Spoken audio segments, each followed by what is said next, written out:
Hey guys, welcome back to the JagCast. I'm your host, Lilly Ross with... Gabe Friedman. And today we're tackling the Metaverse.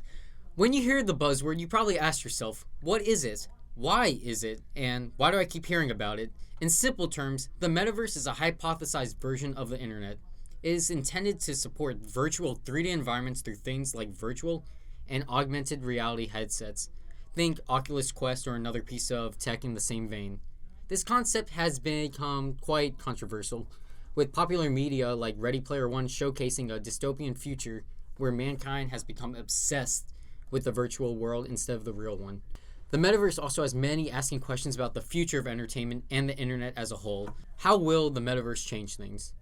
So let's talk about the first topic, Facebook, or now Meta, which I guess we can start off, if we're going to start off with like the basics. What do you think about the new name Meta? So at first I wasn't really thinking about the name Meta having anything to do with the Metaverse. I just really wasn't putting two and two together. And then it occurred to me really when we were talking about researching for this podcast, and I was like, oh, I'm an idiot. That's exactly what they're starting to do. So I wondered, because I haven't done a lot of research specifically on Facebook and what they hope to do, but I have heard they do hope to go more 3D Metaverse, that kind of deal. And I'm really interested to see how that goes, but I'm also wondering how the platform will stay the same or will change, or if it'll stay the same at all. Yeah. Like, I'm someone who doesn't like change at all, and I don't even use Facebook. When I saw the name change, I was like, that's just stupid. And like Staples Center, like that's getting a name change. I just hate it. I don't know why. I just hate name changes. But now it's starting to make sense. Like they're putting all their coins into one basket. Is that saying? That's the saying. Eggs in one basket, but coins work too, I guess. Okay, so back to the topic. Where was I? Talking about Facebook and the Metaverse. Oh yeah, the name. So like the name change really just shows them putting all their eggs in the basket, and like now it's starting to make sense that they really believe this is the future. This is where they want to take their brand. They're not just social media anymore. Bennett Kelly, sound supervisor here. You can kind of make the argument that this is their way of shifting into future markets with people expecting like within the next 10, 20 years for VR to really go up a lot in numbers, especially like in 2018 the virtual reality industry was worth $829 million, and now by 2023 it's projected to be worth about $4.2 billion. So I mean it's only going up from here, and like Gabe said with Facebook, they are just simply moving their eggs from one basket to another. I see this as a really risky thing because we all know the PlayStation VR, solid thing they added on, but you don't see PlayStation putting all their eggs in that basket. What happens if Meta fails to like get the Metaverse out there? What happens to Facebook? Do they get bankrupt? Do they sell it? I feel like Mark Zuckerberg would be fine without it, but still, just as the company as a whole. I think Facebook's future looks like MySpace, as in a way that if they don't adapt to new markets, they will die and fall behind, just like the advent of the smartphone killed MySpace and made Facebook come on top. Like when Facebook really took the reins, you could say MySpace had like 100 million users, but it was the smartphone and like every media outlet transitioning to that, making all their content for the smartphone, that really killed MySpace. And you can make the argument that with VR coming, the same thing's going to happen with Facebook. And I'm going to bring up the point that Facebook already is super outdated.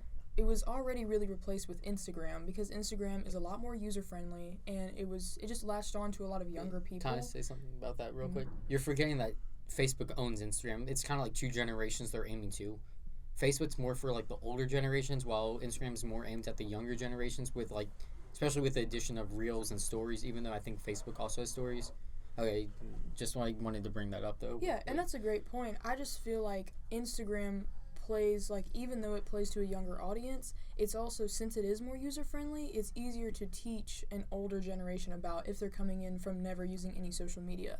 Facebook is really confusing. As someone who's used a lot of social media and tried out a bunch of different platforms, Facebook is probably the most confusing one. I feel like this generation and really just society in general is trying to go faster in everything, and Facebook, I don't think, is the fastest route. With changing to, or putting all their eggs into the Metaverse basket, are they trying to get rid, like, do they realize that their platform, like that the Facebook specific platform, is going to become irrelevant soon, or are they just adding to it? I think they're planning for the future, definitely. And Facebook is on its way out, it feels like, but at the same time, you look at it, you don't go and look at your grandmother's Instagram to see the pictures from Thanksgiving or something like that. You go and look at her Facebook page, and all the implications that Facebook has with like the family aspect, I feel like that is really what's keeping it alive. I agree right there, because really, if my older family members didn't use Facebook, then I wouldn't use Facebook. I just think it's really interesting because while Instagram is more user-friendly, the reason that Facebook is used by those, like that older generation, is because they're just used to it. Trying to transition to using something else is harder for them because they're so used to Facebook. And one thing you also have to think about is how like massively popular Facebook Messenger is. Just because a lot of people around here don't use it doesn't mean that a lot of people do use it. Like people that have Androids and typically shy away from Apple for whatever reason it may be, they use that to talk to people. They use that to video chat. And that is something that I feel like we have accidentally swept under the rug a little bit. I know. I feel like we've already started seeing Facebook kind of dive deep into other areas. Like Let Go was popular, so they made Facebook Marketplace. Snapchat was popular, so they added stories to both Instagram and Facebook. So I feel like they're really trying to adapt, but none of it's like working as well as they've wanted it to so far. So I feel like that's why they're probably just shooting for the stars on this one. Yeah, I could see some really, really interesting things coming in the whole metaverse under Facebook and Instagram. I think they've been trying out what the metaverse could be with their reels on Instagram and with their stories on Facebook and Instagram. But I think definitely with the reels, they're trying to take everything that everybody loves and put it in one place, which is great for some people, but not so great for others. Like I like to go on Snapchat for stories, I like to go on TikTok for short videos, and I like to go on Instagram to look at people's pictures of their events. I don't really like to have everything in one place very cluttered. I mean, it feels very cluttered to me, and it just ends up being really confusing for people that have never used it before and haven't been using it as they add these things on, and they come in and all of it's already there. They haven't been gradually introduced to all of these new features. I feel like that could be a turnoff for some people, so I kind of worry that they're diving too deep into this and it's going to be too much too fast. I feel like this can lead into a good segue into like diving too fast into it, where like people are kind of hesitant. The privacy aspect that I saw was like a big deal with all of this. Everyone's all the stuff I saw when I was researching this was they could probably steal like your facial recognition, like your movements, like your specific activities that you want to do, because now like everything you'll be doing in the metaverse, they'll be tracking it and they'll be able to it's like taking the information they can steal from you now and basically just magnifying the amount. Every company so far has already done that, so it makes me think like, what's the harm at this point? Like, even if you think you're not being tracked by anyone, the government knows everything about you. Odds are Apple knows everything about you. So whenever I see people like scared to join something because they're scared of the privacy, like it's just never bothered me. I feel like all the information's already out there. What do I have to hide? Right. At this point, if you're a working member of society and you own some kind of electronic device, everybody's going to know your stuff. Aiden Thomas, script supervisor. Interesting point of note, as you're talking about privacy, one of the biggest, of course we all know that, one of the biggest like controversies that Facebook has gotten themselves in is, dealing with personal data and things like that. And I think it's, really reasonable for people to be very hesitant about this kind of metaverse thing, because it is true that like, the government does have like this special little number that is created for you when you're born, and pretty much knows, a great deal of information about you personally. It's the deepest possible personal things, not just like your birth date, your driver's license, and all this sort of stuff, or your blood type, or what have you. But just kind of like, what did you do last Saturday? Did you go to the mall? Did you have food with friends? Well, one thing I would like to just everyone to know, when going into just Facebook, you're going to be giving up all that stuff. They have to make money somehow, and the thing that no one ever reads, and that I just realized a few weeks ago that someone actually has to write this. The terms of conditions states that like they can sell off your information, they can track your information. It's like there in the terms and conditions. Yet we choose to just neglect that for the free service. Like we're kind of ignorant to just be like, well, they're not gonna make money. I know there's ads, but like the real money comes off of the selling the information. So if you want the luxury of a free app, of like a free social media service or anything free, you have to give up something in response. Nothing's truly free. It's really just, it comes back to freedom over convenience. Yeah. And it's like, how much are you willing to give just for this little convenient app or whatever, just any service that seems convenient at the time. But what I was going to say on Aiden's note, and Gabe, your note too on privacy, what more are we giving away? If we say the metaverse is just basically every app, but we see it in, like we just put on a headset and we're seeing it in 3D, we're not really giving any more. We've already given, so like if I go on Instagram and instead of scrolling on my phone in 2D and looking at the pictures, I'm in virtual reality and all the pictures are around me in some way and I can go through people's stories in the headset, then I'm kind of like, it's the same thing. What more of your privacy are you going to lose? Because I know there's going to be, if we went like metaverse, like if we were going like Ready Player One type metaverse, there would be more privacy given up because you're eventually going to give a schedule of how you eat, when you sleep, when you go to the bathroom, like that kind of thing, when you're going to be on and when you're going to be offline. So that would be something, but if we're just talking about the metaverse in terms of apps, then we've already given all of our personal information along with that. I mean, with on and offline, like your Apple phone already tracks like when you're going to sleep, when you're on the phone, when you're off the phone, what apps you're using, at what time. Where you park your car. Yeah, like, I mean, it knows all this already, so the privacy aspect shouldn't be an issue. I feel like, in some ways, just safety-wise, like, not privacy, but safety, this could become a better thing if you do it in the right way. Like, obviously, Ready Player One showed a dystopian society. I mean... But imagine, like, with this kind of thing, you can remove the need of luxury altogether.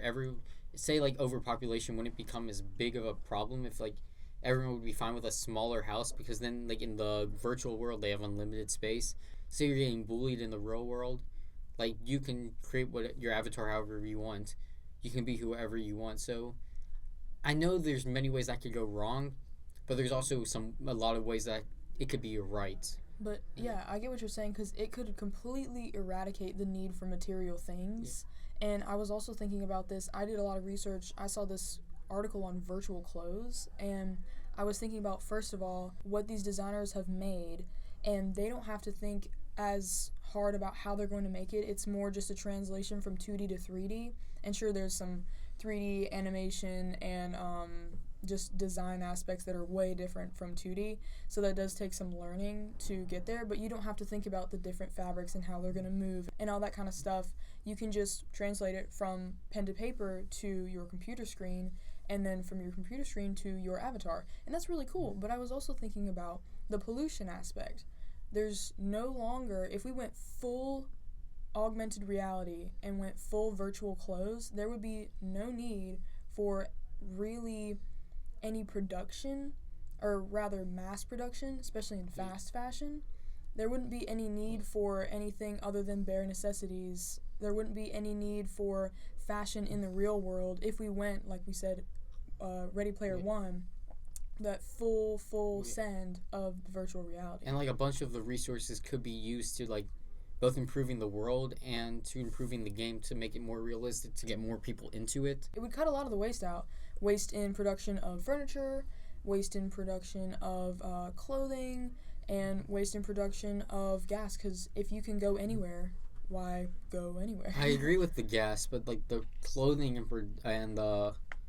and the furniture, I feel like you'd still need furniture. Like, you're still going to be sleeping, you're still going to be on a couch or something, unless you go like Ready Player One. You have like these all-way treadmills, and like you have that suit that you can feel everything, which honestly I feel like that's really possible. Like, they've already tried making a treadmill that tracks your movement, and they have those, and yeah, like it's delayed a little bit. That's like, or at least a few years ago when I was like watching or researching those, there's still like a second delay between your movement and the thing, but like I mean, we've sent people to the moon. Nothing is going to be limit. I mean, to quote Tyler, the Creator, for most of y'all, the sky's the limit, but for us, the sky's just what we stand on.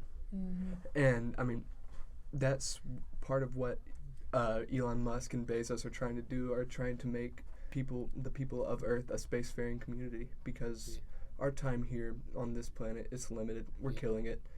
There's no stopping it at this point, and so our only choice is really to No, you disagree? No, I disagree. Okay.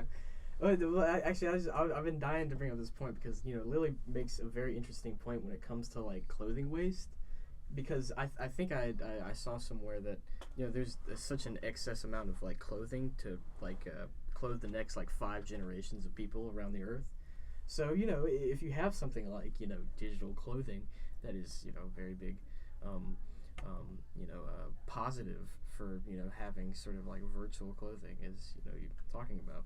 But also I think it's also important to note that there's also a certain ecological burden that takes place off of the metaverse, with maintaining the metaverse on these computers. Of course, computers use power, and having something as big and complicated as the metaverse requires a lot of computing power, and that ends up using a lot of energy, But that could be all used for renewable, because we're not going to be chopping down trees. When COVID happened, LA's like pollution was almost like, not, I wouldn't say it was completely away, but like it was like record low in pollution. Imagine if everyone was just focused on being on their computers all day. As counterintuitive as it seems, people could get more exercise there if you had like a treadmill that you were doing it on. Well, I was going to bring up the fact that there's a variety of different ways that the metaverse could go, but I could see it going, it could obviously go the way that people would expect it to go, the very lazy way where everybody's sitting on the couch, really fat, eating, Chewies out of a can, and Kind of like Wall-E, and just in this augmented reality not doing anything. But there's this complete inverse side that I think, or that I would hope for, where everyone could be really, really healthy, because they don't have to worry about, like you were saying earlier, if they feel insecure, then they change how they look. And they're always going to be moving because they're in this augmented reality. And if we go like Ready Player One, then we would do a treadmill. There would be like a treadmill or some other thing where you're still walking around. But and you also have to... and then also, since we're lowering the production of things like furniture and clothes and things like that, then I think healthier food would be easier to come by. So what would the consequences of this be? Like, I'm not talking about like staying away from like, what would the mainstream consequences of this be? Like, what happens to celebrities? What happens to movies? If you can just like live in a movie. You get where I'm going with this? Yeah, I think honestly, if we made a full shift, and even if we didn't, even if it was just a 50-50, like metaverse is just a thing, just like my phone. Like my phone, I always have it, like pretty much everyone has one. If it became like that in the future with the metaverse, like I still go throughout my day, but I also have the metaverse that I may visit, on the weekends, at night, whatever. I think it could be pretty much the same as how things are now. Like, we have celebrities, they would still be celebrities in the metaverse. If the metaverse got big enough, there may have to be laws or something for not impersonating another person, because there could be some problems with that. But otherwise, I think it would be the same. It'd be like you're either watching the movie in 2D, or you can go to the metaverse and watch it like that. And that's what I think is very interesting about the metaverse, and really just anything futuristic. I think a lot of times society likes to be like, oh, in the future, we're all going to be in white togas. We're all going to have this thing strapped to our brains that controls us or something. And it's just extremes. And look at us now. There are phones for everyone, but not everyone has a phone. Not everyone that can afford a phone wants a phone. Not everyone is interested in the metaverse, and I feel like that's where a lot of things go awry, is when people are like, oh, we're all going to do this. I'm like, not necessarily. I think the metaverse could become a part of our lives that's just like a gradual part, just like these phones are. Mobile phones were pretty rapid development, but I feel like the metaverse could be kind of like a casual thing, like having a TV in your house. I mean, but one thing you have to consider, like with cell phones, so in 2017, and the metric they used 2017 for was 10 years after the iPhone first released, there had been 8.5 billion total units sold of smartphones around the world. That's about what, like a phone and a tenth for everybody. And it's just like things like that. And say with the VR, with the Metaverse, if that becomes even a fraction of that, that's still billions of headsets or goggles or whatever it's going to be in the market. If you look back to the origin of the word Metaverse, it came from Neil Stephenson's novel that he wrote in 1992. It's called Snow Crash, and in it, it's basically what set the tone for every dystopian VR movie ever. It's people are living in mega cities that are like mega city states in super high rises. The inflation of the dollar is like the dollar is worth nothing. Billions of dollars will get you nothing, and the Metaverse is something that made people's ability to know code and put things into the Metaverse.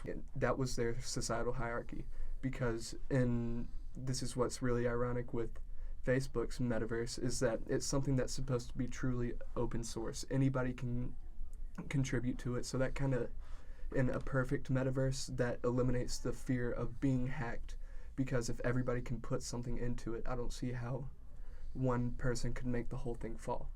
And that also shows just the irony of Meta now trying to do this, because it's exactly what Ready Player One was trying to prove against, like, big company trying to take over everything and limit everybody's ability to do anything.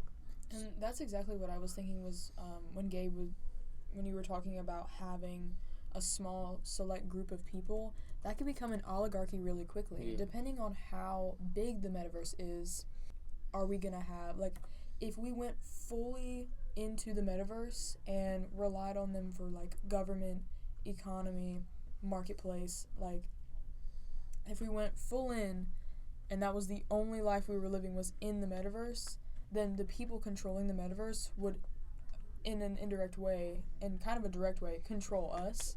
And it would be interesting because you can't really vote for, like, especially in the first few years, you wouldn't really be able to vote for someone for office because it's completely new and the software belongs to someone. But say if it's open source, it completely eliminates that risk of somebody being able to take control of it. If it came out and it was open source and it remained open source, then I don't believe that it would become this huge deal. Like, I would think that it would be more of a casual thing, like watching TV or being on your phone. I think it's the exact opposite, because that completely removes any limitations to what you are able to do in there. And if you are limited in your ability to do things inside the Metaverse, that would be more likely to turn somebody off than to be like, hey, you can do literally anything. I think it'd be really cool. I'm saying the ability to do anything, I feel like it would feel more like a game, and that a game that everyone would want to play. But I'm saying without any structure, I feel like, or rather, I don't think the structure would be necessary if we weren't all in there all the time. So, like, there wouldn't be any need for people controlling it. There wouldn't be any need for people governing it or watching the economy rise and fall, or there wouldn't be any monetary system in there if it was just a kind of like a 4D Minecraft. I mean, but that's also, like, the structure will come naturally. And that's just how human nature works. There's always going to be a hierarchy. There's always going to be something that has somebody at the bottom and somebody at the top. Right. And just because, say, some guy's some super coder and he made the best thing ever, and, like, that would increase his social standing to us, like, beyond, like, anything that could be considered today. Hear me out. Imagine how much, like, this could solve, like, war and, like, arguments and just create peace. Say if you want to live in a capitalistic society, you can enter, like, a world that's fully capitalistic. And then if you want to live in, like, a communistic society, then you can live in one of those. Like, you can basically choose what kind of society you live in. You can choose, like, the rules. As long as there's other people who think similar to you, like, that could really solve a lot of the peace. And you can also just run experiments through that. I mean, is that not what social media is today? I mean, but social media is not like communism. It's not like fully in doubt. But it's so hyper personalized that say you are communist and that is what you believe in, that's all you're gonna see because they want you to stay on their platform for as long as you can. And if you're seeing things that you really disagree with, you're gonna be a lot more likely to get off the platform. Yeah, but those are two completely different things. One of them you're just seeing it on the feed. The other one you're actually like living. You're working in that one. But it's still hyper personalized, even though it's not done directly by you. It's done by an algorithm. I feel like it's kind of interchangeable. I think it's very similar. Like, I think the two are very similar, and that's what I was going to say was, if I get what you're trying to say, but I don't really think it would solve any problems, because if someone believes in something so deeply, they may come for other people that don't believe in the same thing as them, and there may be a virtual war. And that's what's happening today, but in real life. Right. So people are people. There will be war and there will be peace, and they will fluctuate. There is no solution. And I mean, I don't mean that in a pessimistic way, but there really is no solution. But is that not better? Like, wouldn't you rather have war virtually than in real life? Like, if you just use the metaverse for war, like, at least people won't be dying. See, and that's what I thought you were saying, and I thought that would be cool, but then you also got to think, if someone really wants to win something, they're not going to fight you on a computer. They're going to come for you in real life when you're on the computer and get you in the back. I mean, like, if the security is good enough, no one will know who you are unless you're just some complete idiot. So it's just like, this is where I live. And that's kind of like why social media is as toxic as it is. So I can see that world becoming a really toxic environment. Unless if you form communities inside of it. But I feel like if communities form, then people will really start bonding over it, and it could, like, really work well, at least in, like, locally. Well, yeah, I mean, right now we have communities. We have communities in our school, we have communities in our community, and we have communities on social media. But I feel like a lot of times people get so used to what they agree with, like, they only see what they agree with, and they never have to see anything else. So when they do see something else, they're not used to it. They're not used to being okay with seeing something that they don't agree with, and they feel like they have to fight it, when in reality, we can just all agree to disagree on some things. So I think there are a lot of pros and cons when it comes to the metaverse, and I'm pretty eager to see where it goes, or if it goes anywhere in the near future. Yeah, like, as someone who just completely has trust in it, I'm like, obviously, there's still caution I would have to be prepared for, but I definitely am looking forward to seeing where this goes. And I feel like even if you're not all for it, you're still curious and want to view it. Unless you're just completely against it. Like, I feel like 99% of the world just wants to see where this will go, even if they're for or against it. Right. I agree. And you gotta remember that it's gonna take a lot of time for this to become what the smartphone is today. And just like it took the smartphone over 20 years to develop and explode, it's going to take this thing. I mean, even though that VR headsets have been a thing since the 90s, they haven't really gained a lot of popularity until like the mid 2000s, the mid 2010s, like around 2015, 16 with like the Oculus Quest, not the Quest, the Quest, and like the HTC Vive and things like that coming on to the scene, and it's only gone up from there. Yeah, I really just think will go up. I really just think that the demand, I mean, it sounds kind of backwards, but it just feels like the demand's not really going to be there until the demand is there. Because we have virtual reality games already available to us, but not everyone is interested in us. I mean, not everyone is interested in them. So I feel like until it has like some kind of hype, it'll definitely start small and then spread out, and until it really, really starts to snowball in that hype around it, then it's not going to be a huge deal until it is. We're all looking forward to see what happens with this. Yep. I'm excited. So that wraps it up. Metaverse, good or bad? Who knows for sure? Truly, only time will tell. Technological advancements throughout history have been marked by success and failure. So will the metaverse be a success? I'm your host, Lilly Ross, and I was with Gabe Friedman. We were also assisted by Bennett Kelly. and Aiden Thomas. If you have any comments, questions, or critiques, please leave them in the Google form below. Alright, that's all for the episode 2. Make sure to follow Jaguar News Network on Instagram at Jaguar News Network and on Twitter at Jaguar News Net for updates on the podcast, show, sports, and more.